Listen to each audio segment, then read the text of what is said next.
Welcome to the Banker Lamp. Please enjoy the video. You start by grabbing the music ID and preparing your audio. Find the numeric asset ID in the Roblox library or note the uploaded asset number. Once done, confirm you have rights or use royalty-free audio so Roblox won't remove it.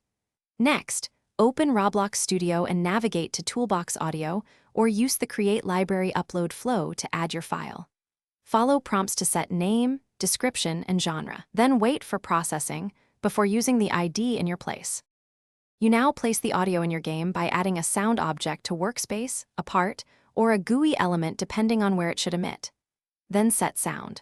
Sound ID using the exact format RB's assetted, /123,456,789, and tweak properties like volume, looped, and play on remove.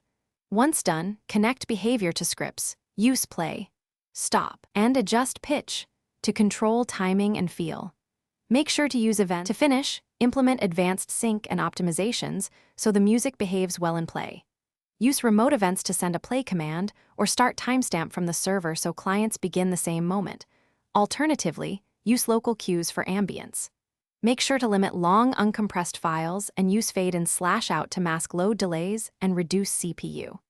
If audio does not play, recheck the numeric ID format, verify upload permissions, and inspect Studio's output for errors. These steps usually reveal the underlying problem.